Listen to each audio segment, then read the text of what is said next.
In a night that once again reminded fans of the pure drama and brilliance the NBA postseason could deliver, the spotlight shone brightly in Los Angeles and Dallas, where legacies were tested, superstars rose, and others fell short.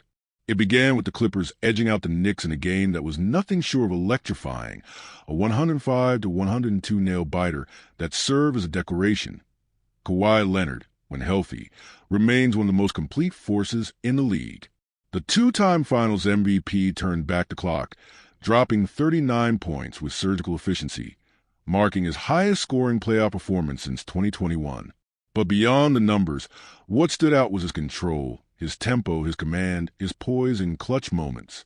It was the fourth time in his playoff career that Leonard notched 30-plus points on 75% shooting, a statistical feat surpassed only by the legendary James Worthy since the inception of the shot clock era in 1955. In a city where banners hang and expectations hover over every possession, Leonard's performance was a visceral reminder. Elite playoff basketball is about precision, timing, and the will to dominate. But if one LA team celebrated, the other braced for crisis. The Lakers, coming off a blowout loss in Game 1, ended the evening with a sense of urgency that bordered on desperation. LeBron James, the living monument to consistency and basketball IQ, was kept in check with 19 points. Efficient, yes, but not game-changing. On the other side, Luka Doncic was an offensive juggernaut, pouring in 37 points with his usual blend of craft and chaos, though notably with just a single assist, a testament to the Lakers' sporadic defensive focus. The absence of support for LeBron was glaring.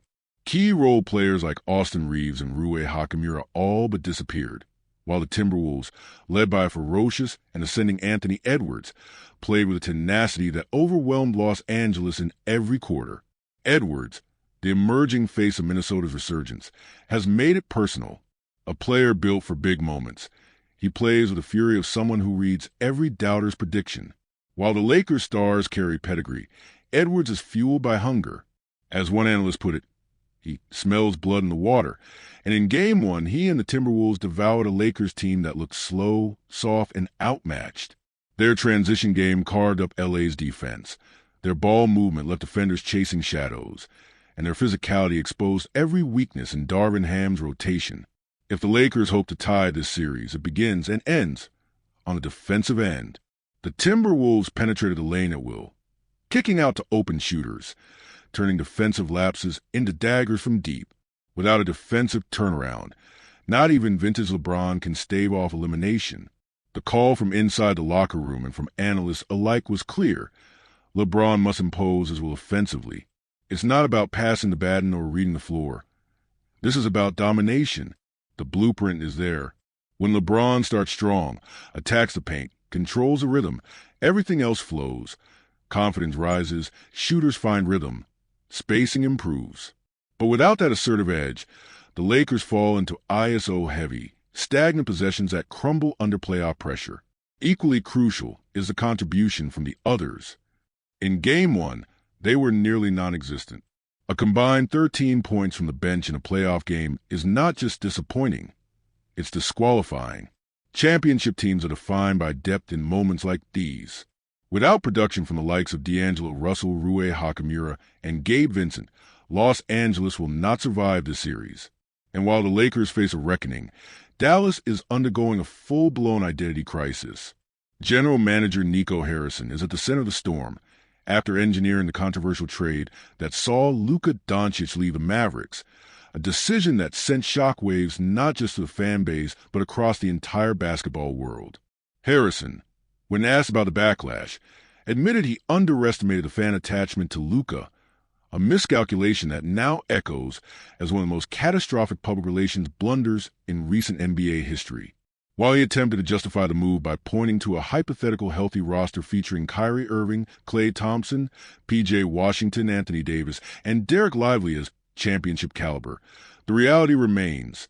Dallas traded away a generational talent in his prime, and fans have not, and likely will not, forgive them any time soon. The comparison drawn was stark. You don't just wake up and decide to trade a franchise cornerstone. Decisions of this magnitude are never unilateral. They come from ownership, from organizational direction. from strategy meetings that weigh future risk against present loyalty. The idea that Harrison acted alone is as absurd as imagining the Bills GM would trade Josh Allen overnight. Yet the Mavericks keep rolling him out, asking him to answer for a decision that most suspect wasn't solely his to make. The optics are brutal. Every time Harrison speaks, he pours salt into a wound that hasn't even begun to heal. And perhaps the greatest irony of all is this. Even as defenders now plead with him to stop talking, at some point, silence becomes strength. Focus on the team you have, not the star you lost. Start discussing the future instead of doubling down on the past. From the court to the front office, the message across the league is clear. This is not just about basketball. It's about leadership, about accountability, about knowing when to speak and when to pivot. Dallas is learning this the hard way.